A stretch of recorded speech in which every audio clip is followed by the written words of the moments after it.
Hello everyone, Ron here from L.T.L Tutoring Central, and this week I'm talking about summertime. It's summertime officially now. I have my t-shirt on, my L.T.L Tutoring Central t-shirt, and you can see the sun is shining behind me here still, even though I'm making this tape in the evening. So we're just in the beginning of summer in this part of the world at least, and students are out of school or almost out of school at this point. And this year is a little different because of COVID-19. They've sort of been out of school for a while, although they've been doing some online lessons. It's very, very different than usual. My message is not so different.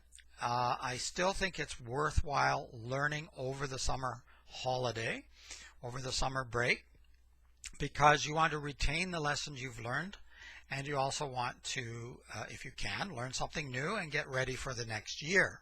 This year is even more important because a lot of lessons were not learned during the school year because of all the interruption. Although there was some online learning, I know that a lot of students weren't doing it or weren't doing it very well. A lot of teachers were having difficulty or issues getting in touch with their students and getting that off the ground. So it didn't work as well as one would have hoped. So probably it's even more important this year than ever. However, I think it's always important to keep learning. Consistency is key. The more consistent you are, the better. And over the summer holiday, if you're reading, that's great. Reading is a wonderful way to learn. However, just reading by itself might not be enough, because a lot of people, not just students, but anyone, can read and read and read, and they remember nothing of what they read. They didn't do anything with it, so they haven't made any connections or networked their knowledge. And so what did you really learn? Did you actually learn anything from just reading alone? So I suggest that when you read, make sure you talk about it. And even better, write about it, even if it's just to yourself, keeping a journal or writing down some thoughts on different chapters, on characters, on the plot. If you're reading fiction, if you're reading nonfiction, what did you learn from that text? What can you do with that? Does that connect with something else that you've learned previously? In other words, do something with what you're reading. Don't just read, put it away, read, put it away, read, put it away. That's fun. I mean, it's fun to read a good, exciting story and not really do anything else with it. Just keep going.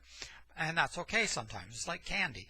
But other times it's good to be able to discuss it and maybe to write some thoughts down. It helps you to understand it better, whether it's fiction or nonfiction. And it keeps you learning, and you learn new words, new vocabulary, for example. So writing. I already mentioned writing. When you're reading, it's good to write some things down. Some people just love to write. They're not great readers, but they love writing stories. And writing stories can be a lot of fun. You can get your ideas on paper or on the computer. Writing blogs can also be fun for some people. They have a specific topic they love, and they write about it all the time. But once again, writing alone might not be enough. You need to go back, make sure that you're learning something from your writing. Are you improving, or are you simply doing the same thing over and over again? Are you progressing and gaining ground in your writing? So reading along with your writing is very useful, because the more you read, or the broader topics you choose to read, you can put that into your writing. You can include that into your writing as you progress. So reading and writing are both very important. I don't think they should be separated out. I think you should do both if you can. Math is also a foundational skill for learning. Reading, writing, and math, those are the three biggies, because they involve a lot of other courses. Math, of course, is very useful for mathematics, but it's also very useful for science. There's a lot of math in science, which includes things like physics and biology, etc. However, learning math skills can also help you with reading and writing and art and music, and vice versa. Learning art and music can also help with math and all of these other skills. So don't limit yourself. Don't think that math has nothing to do with reading and writing. A lot of people seem to believe that you're either a reader and very good at that, or you're a math student and you're very good at math, but you're not good at reading. You can have both. You can have all, actually. And the more you do, the more you can do, is what I believe. So the more math you learn, the better you can do many skills. It wires the brain a little bit differently, and that just gives you a lot more tools in your toolbox to use for whatever you're studying or whatever you're learning or whatever you're doing. So I think it's important to, over the summer break or summer holiday, to have a little learning in there. You can do it on your own. You can do it with if you're a student, you can do it with your parents. You can do it with your children. You can do it with other people your own age, or join a group. And of course, you can use a tutor, such as myself. But I think it's good to have a little bit of formal academic learning as well. It doesn't have to be very strict. It doesn't have to be very long, but it's good to have something that's a little bit more formal, so that you're not just, as I said before, just reading and not really doing anything with it, or writing stories, but you don't really know whether they're good stories. You don't know whether the grammar is where it should be. Have you developed the plot correctly? Things of that nature. So you need somebody to bounce that off of. So I think that you should keep learning, and don't think of learning as a chore or work. Think of it as a benefit to you, and it'll go a lot easier. It'll be a lot more fun, which it should be, because learning is fun. And feeding your brain really helps your body, and vice versa. Keeping your body healthy helps your brain too. But feeding your brain, learning new things, can make you feel emotionally better as well, which is also important during this COVID-19 time.